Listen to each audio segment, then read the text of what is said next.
Every single WWE superstar has its strengths and its weaknesses. But what if we could build a Frankenstein's monster WWE superstar with no weaknesses, just strengths? In this video, I'm going to take 10 very important aspects of being a WWE superstar and choose someone from the WWE past or present to form a perfect superstar. Here are my opinions and you let me know yours. Starting us off, we have mic work, which I have Roddy Piper. And this was a really tough decision because you have the likes of CM Punk, even John Cena, who is great on the mic, Stone Cold Steve Austin.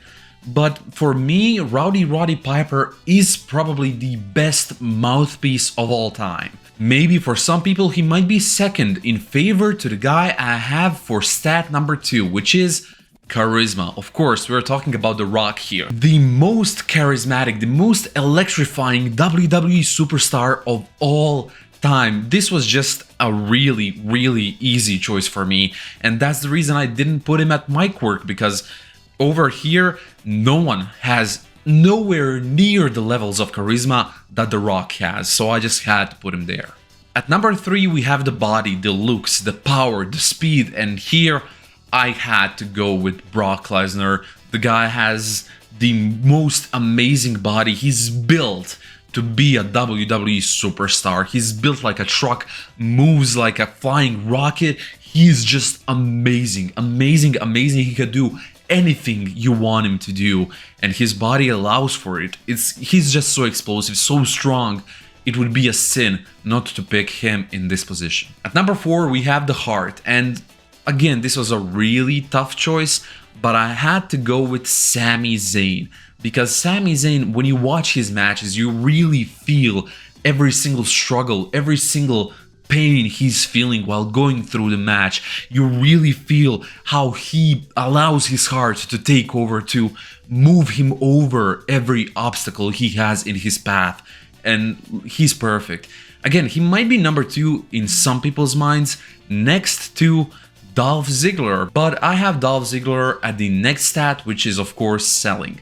I think everyone can agree there is no one better at selling than Dolph Ziggler is, because when Dolph Ziggler got hit with a finisher, you legitimately were thinking, is this man okay? Is this guy dead? Is he gonna be fine? I'm not really sure. Of course, there are some other really great options for great selling, but nobody touches the levels of Dolph Ziggler. However, I have one name in mind, which is kind of recent, and that's the reason I didn't really talk about him too much, but JD McDonough. If you guys have watched his selling recently, especially recently, he's so good. He's just so great at that. Taking these big back body drops and making them feel like they hurt. And every single finisher he takes, look, he might be just the new reincarnation of Dolph Ziggler, and I'm really happy for it, because we need someone like Dolph. We really do. For technical ability, I of course had to go with Daniel Bryan. Again, you could throw some other names in there, someone like a Bret Hart, who was one of the greatest technical wrestlers of all time. But the same can be said for Daniel Bryan, the only difference being Daniel came 20 years later. The wrestling technicality has advanced through the years, and so he just has a bigger leverage than someone like a Bret Hart does. And we all know Daniel Bryan is such a great worker. He is the peak of technical wrestling, in my opinion, especially in the WWE, so I had to go for him. In-ring storytelling ability, I have to give this one to Shawn Michaels. Again, there are some really great in-ring storytellers out there. Shout out Seth Rollins, who I think is by far the greatest in-ring storyteller in the current WWE. That guy made that horrible Hell in a Cell match between him and The Fiend actually tell a story. No matter how terrible the match was, no matter how terrible the ending was, there was a story told there, and no matter what, I will always appreciate that. So for me, Seth Rollins is high on this list, but he's just slightly below Shawn Michaels in my opinion. When you think about his retirement match with Ric Flair, when you think about his own retirement match against The Undertaker, and later on the end of the era match, or the end of an era, sorry, those matches were so amazing, such great in-ring storytelling, especially the Ric Flair match, where he just says, "I'm sorry, I love you." That's like legit storytelling, it's just happening in the ring, and that's it. Again, shout out over here to Roddy Piper, who was another really amazing in-ring storyteller. He will unfortunately never get the appreciation he deserves for that, but he's amazing at that as well as talking. Finisher was probably the toughest decision on here because there's so many great finishers. You talk about the likes of the RKO, you talk about the likes of People's Elbow, no matter how stupid it might look. You can talk about the Seth Rollins Stomp, another great finisher, but for me, the peak of finishers is the Stone Cold Stunner. It's just such a perfect finisher. It looks like it hurts. Everybody knows it doesn't. You can sell it however you want. You can make it look like it just killed you. You can make a comedy out of it. You can make it look terrible as well. Just ask Vince McMahon on that. So yeah, for me, the Stone Cold Stunner is the greatest finisher of all time. And especially for a superstar like this, I think it would work perfectly. It's not the most athletic finish, but it looks like it hurts, people can sell it, and that's just the peak. Now, if I wasn't doing this only WWE, honestly, my favorite finisher of all time, no matter WWE or AEW or WCW or whatever, for me, it has to be the Hidden Blade. That move is so terrifying to look at. He just elbows people in the back of the head and he somehow does it safely. It's a really great finisher. That would probably be my number one, but again, we're doing this WWE only, so I'm going for the Stone Cold Stunner. Now, this one is something of a contentious thing. Does it really matter? In my opinion, it really does. And it's different from charisma. It really is, because what we're talking about now is aura.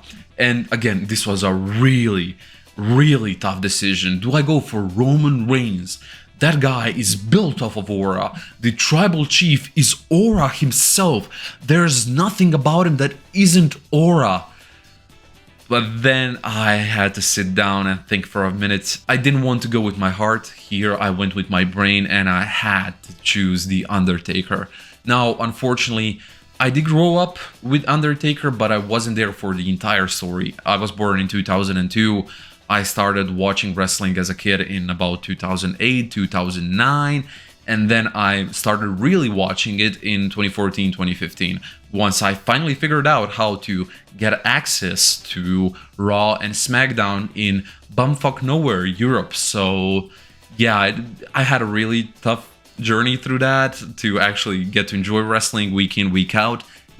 So I didn't fully live through the Undertaker days, but even those that I did, and going back, watching all the matches, his aura is just completely unmatched. And for our final stat, and one most people won't even think about, I have the marketability.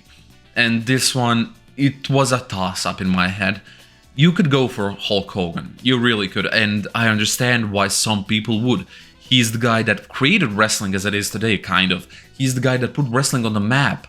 And him and Andre the Giant were the two biggest draws during that era. And then you could also talk about a Stone Cold Steve Austin, which I've already used him. That's the reason he's not even in this conversation, but we cannot stop talking about his marketability. However, there has never been anyone as marketable as a John Cena. And no matter what anyone says, he is just the most marketable guy the company has ever had. And that's just, I think, a fact. That guy can sell you anything. Like, literally anything. And he has so many other things that make him a great wrestler, but that is definitely his strongest suit. That's his strongest point. So I'm going to use him for marketability. And yeah, those are my 10 stats to make the perfect Frankenstein's monster of a WWE wrestler. Again, let me know what you would pick down below. Make sure to leave a like and subscribe, and that's been about it. Thank you.